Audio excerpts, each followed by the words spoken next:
Arus Eril Sabtu tanggal 11 Juni tahun 2022, Eril ditemukan. Beberapa syarat harus ditempuh untuk proses memulangkan jenazah dari luar negeri. Kalau di Sungai Indonesia, orang tenggelam seperti putra sulung Ridwan Kamil itu akan mengapung dalam 3 hari.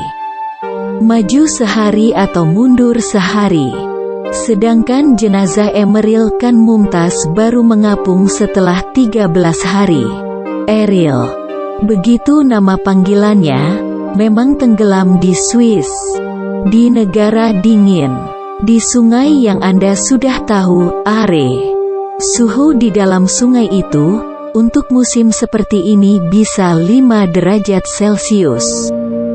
Bandingkan dengan suhu umumnya sungai di Indonesia, 29 derajat. Perbedaan suhu itu mempengaruhi lamanya proses pembusukan mayat. Semakin banyak udara mengisi bagian dalam mayat, semakin membuat mayat cepat mengapung. Sampai saat ini belum jelas benar bagaimana Eril bisa tenggelam. Ia pemuda yang sehari-hari suka berenang. Menurut penuturan orang dekat keluarga itu, renanglah olahraga yang paling sering dilakukan Eril di samping sepak bola. Waktu kecil mah sukanya petak umpet, ujar Kang Hendar yang mengasuh Eril sejak kecil. Eril suka berenang di Geger Kalong, yakni di kolam renang Universitas Pendidikan Indonesia, UPI. Maka wajar kalau setibanya di Bern, Eril ingin segera berenang. Di ibu kota Swiss itu kolam renang paling besar adalah di Sungai Are. Di pagi hari udara Bern sekitar 15 derajat Celcius. Tidak terlalu dingin untuk ukuran orang Bandung. Tapi di dalam Sungai Are bisa jadi masih sangat dingin, bisa sekitar 5 derajat. Tubuh kita bisa dengan cepat mengalami hipotermia pada suhu air 5 derajat.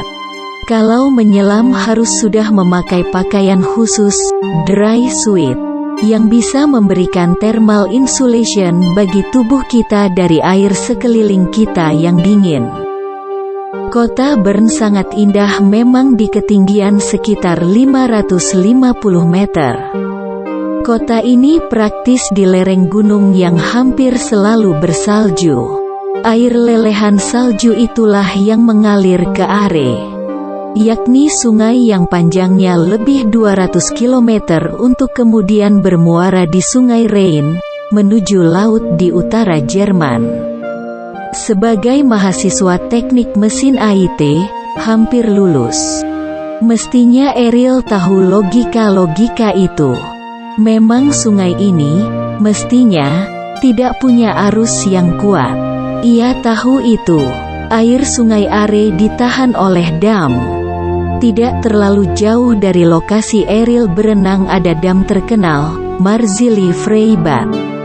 Itu adalah bendungan tua. Dibangun tahun 1930-an.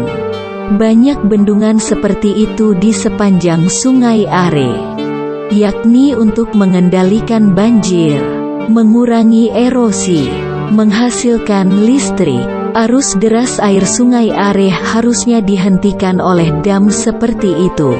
Maka di bagian pusat kota Bern, air Sungai Are sangat dalam. Termasuk di bagian Tierpark, tempat Eril memasuki Sungai Are. Banyak titik di sepanjang Sungai Are itu yang biasa dipakai turun ke sungai. Yang paling populer memang yang di Tierpark itu. Inilah bagian sungai yang paling dekat dengan pusatnya pusat kota, yakni bagian kota yang paling bersejarah di Bern. Tidak jauh dari tempat Eril masuk ke sungai ada jembatan kecil. Bukan jembatan utama. Banyak orang hanya berjalan kaki menyeberangi jembatan ini. Dari Bern sisi sini ke Bern sisi sono. Sambil menikmati indahnya Sungai Are di bawah jembatan. Jembatan-jembatan besar yang menghubungkan dua sisi kota Bern dibangun lebih ke bagian utara kota. Ada 9 jembatan besar yang melintas di atas area di dalam kota Bern. Jembatan-jembatan itu sangat sibuk oleh lalu lintas. Bising. Itulah kendaraan antar kota dan antar negara di Eropa. Sedang di bagian sekitar Tierparknya Eril ini ketenangan Bern tidak terganggu oleh hiruk-pikuk semua itu. Kanan kiri sungai penuh dengan taman. Bahkan ada kebun binatangnya dengan 3.000-an koleksi. Di taman-taman di pinggir sungai area ini sering terlihat wisatawan menggelar lesehan.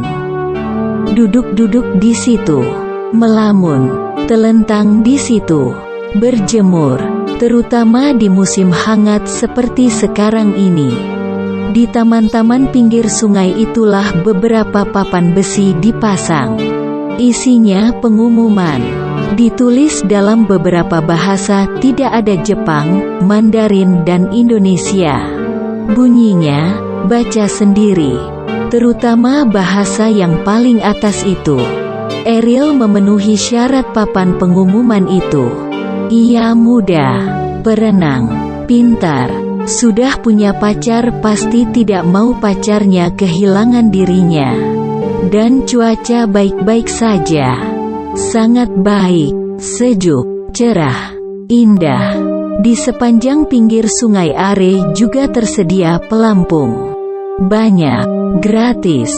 Tinggal mengembalikan ke tempatnya kalau sudah selesai dipakai. Saya minta maaf. Saya gagal mendapat keterangan ini. Apakah Eril masuk ke air Are lewat pinggir sungai yang ada tangga untuk masuk ke air atau terjun dari jembatan di Tierpark yang sering dipakai jalan-jalan itu? Tidak ada larangan terjun dari jembatan itu. Beberapa perenang melakukannya. Keterangan detail peristiwa ini memang sangat terbatas. RK memang sempat menulis agak panjang di medsos, tapi lebih banyak berisi sikap batinnya atas kehilangan anak sulungnya itu. Hanya sedikit pernah disinggung di medsos RK, bahwa pagi itu Eril sempat melemparkan pelampung kepada adiknya. Hanya itu. Siapa yang duluan masuk ke air belum terungkap. Apakah Eril langsung menyelam belum tahu. Apakah perbedaan suhu badannya yang masih lelah dengan air yang masih dingin jadi penyebabnya? Tidak tahu. Kesedihan keluarga RK tentu sangat dalam. Apalagi tidak segera ada kepastian di mana Eril. Kalau menyelam kok lama. Kalau tenggelam kok mustahil. Yang jelas Eril tidak segera muncul dari dalam air. Pun sampai sore harinya. Sampai besoknya. Lusanya lagi. Seminggu kemudian. Pun sampai Eril dinyatakan sudah meninggal tanpa tahu kebenarannya. Sang ayah akhirnya merelakannya. Demikian juga sang ibu. Dan seluruh keluarga. Mereka pun pulang ke Indonesia dengan begitu duka. Ternyata RK harus berangkat ke Swiss lagi. Ada berita dari sana, sesosok jenazah ditemukan mengapung di bendungan Engehalde. Di bendungan tua itu, hampir pasti itu anak RK. Tapi harus dipastikan secara ilmiah apakah itu Eril. Kedatangan RK ke sana untuk pencocokan DNA. Sekalian mengurus kepulangan jenazah, yang diperkirakan tiba di Bandung hari ini, atau besok pagi. Eril adalah simbol perjuangan hidup rumah tangga RK. Begitu lulus Teknik Arsitektur Institut Teknologi Bandung, ITB, RK mencari beasiswa khusus. Yakni yang bisa kuliah S2 sekaligus bisa magang di kantor arsitek terkemuka. Ia dapatkan beasiswa itu di Amerika, sekaligus bisa magang. Tujuan magang itu dua. cari pengalaman langsung dan mendapatkan gaji. Eril lahir di New York ketika RK dalam status magang itu. Tapi kantor magangnya lagi mengurangi tenaga kerja. RK terkena PHK, justru ketika istrinya akan melahirkan Eril. Di Amerika, RK mendalami perencanaan kota. Ia lantas bekerja di perusahaan arsitek di Hong Kong. Saat itulah RK sering ke Tiongkok. Ia ikut merancang banyak proyek di berbagai kota di Tiongkok. RK punya karya arsitektur sangat banyak. Sering juga memenangkan penghargaan. Arsitektur masjid-masjid yang ia rancang sangat kontemporer. RK tidak hanya merancang untuk orang lain. Rumahnya sendiri, di Bandung, menjadi ikon kota itu. Rumah botol, ujar orang Bandung. Pagar rumah itu terbuat dari ribuan botol kaca. Eril memilih tinggal di rumah itu ketika orang tua mereka pindah ke rumah dinas Gubernur Jabar. Eril ingin mandiri. Ia punya usaha kecil-kecilan. Salah satunya, menyewakan mobil VW untuk pengantin. Kadang ia sendiri yang menjadi sopirnya. Eril tidak mengikuti jejak bapaknya sebagai arsitek. Tapi ia ikut cara sang ayah untuk melanjutkan pendidikan.